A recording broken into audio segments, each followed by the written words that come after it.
How's it going, guys? We're baling straw, we're harvesting wheat. Boss is off side dressing corn. There's all sorts of things happening. And I know it's been a little while since I've had a video of farming related activities. And actually this video is to inform you that the farming videos are going to come to a sudden halt here for a time, and we're going to pick up with some different type of videos. We got some things happening in our lives that's going to actually change some of my focus for a time. So when one of those videos comes along, you'll figure it out. So anyway, catch a little bit of videos of us baling straw here. This is our new way of doing it. You've seen in the past where we use an accumulator. You've seen in the past where we've used bale accumulators and grapples, and we're towing a little extra behind us normally. Don't mind those green bales over there. That's when we switched from hay to straw. Anyways, we've gone a new route. We're experimenting with a bale. I think it's called a Bale Baron. I don't believe it's the Bale Baron. I believe what we're using is the Bale Baron. And so we're just dropping the bales on the ground, so we can actually move a lot more efficiently across the field. We can move faster. We have very, very uniform bales. Check these things out.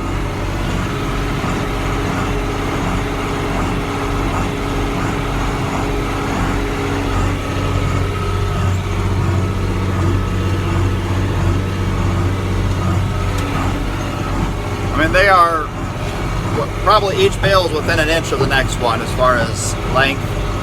They're not getting twisted or jammed up from going up the chute of the old bale accumulators. They just do a much better job when you're not pulling extra stuff that you're behind the bale, that you're shoving those bales up.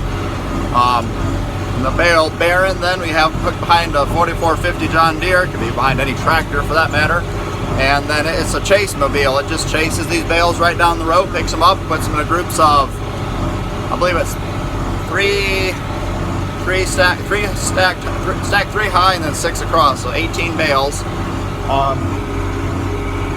And then it binds them all together as one big block. So what it looks like at the end, it looks like 2 of the big square bales like smashed together and strapped together. Maybe 1.5 actually big square bales. It's probably what it's more equivalent to. They go on the trailers a lot better. We can slide them into van trailers if we're going to haul them a long distance better. We're trying to streamline the small square bale industry that we're in. So that's why we're just dropping them on the field. You couldn't do this obviously if rain was imminent, but of course you wouldn't be baling necessarily and not having somebody right behind you picking them up if rain was imminent. At least we try not to. Mike's over there running the combine. You saw that earlier in the video. He's got maybe 10 acres of wheat left to harvest, and then when he's done, I think he's going to hop in the Bale Baron and start chasing us down. Hoping to get some videos of that yet tonight. So enjoy.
carousel, if I understand it correctly. And then the bales get grouped together, and when they get full, it sounds some sort of an alarm in the cab that allows him to stop while it ties, kind of like a round baler would tie, and then it just drops them off the back. And at some point we'll come out today, or not today, but tomorrow probably, and we've got a grapple of sorts in the front of the payloader and the front of one of our bigger skid loaders. We can just pick up those bunches of bales and set them on a trailer. And yeah, we stack them, or we scrap them too sometimes.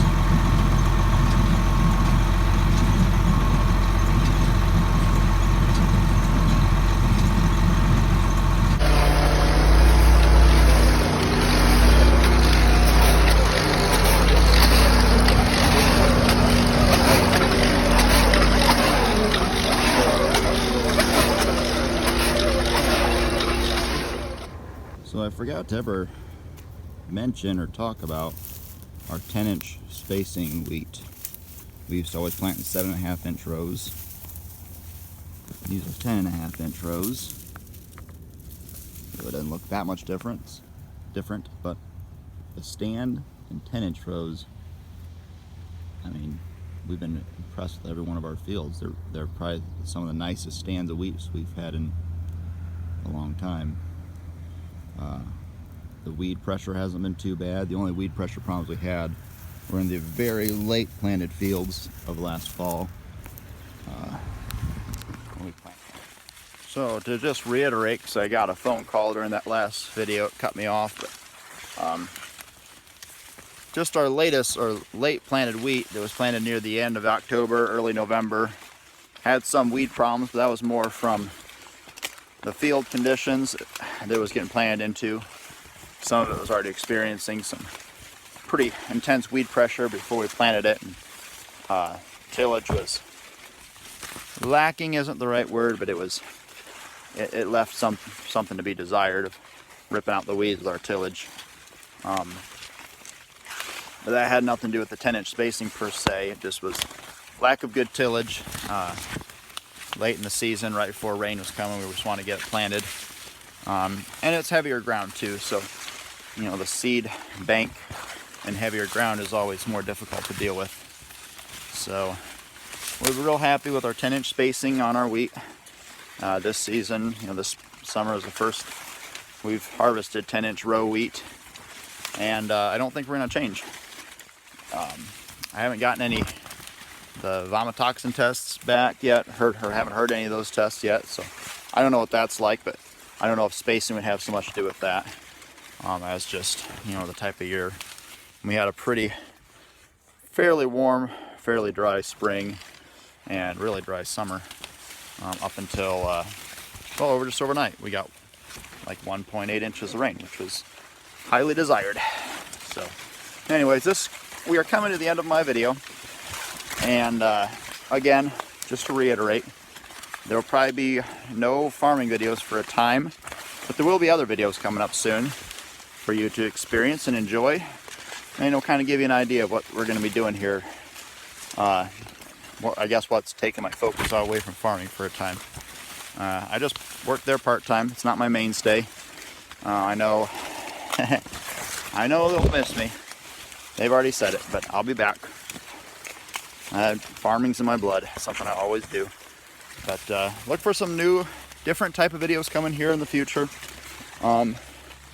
And obviously I'm walking through a cornfield. I don't know if we can see. You can't see what's behind me, but what's behind me is what the next videos are going to be about coming up. So anyways, if you enjoy my content, folks, feel free to like my videos. If you enjoy the videos I put out, I encourage you to subscribe to my channel so that you're always aware of my new videos. And that will be that. Have a good night.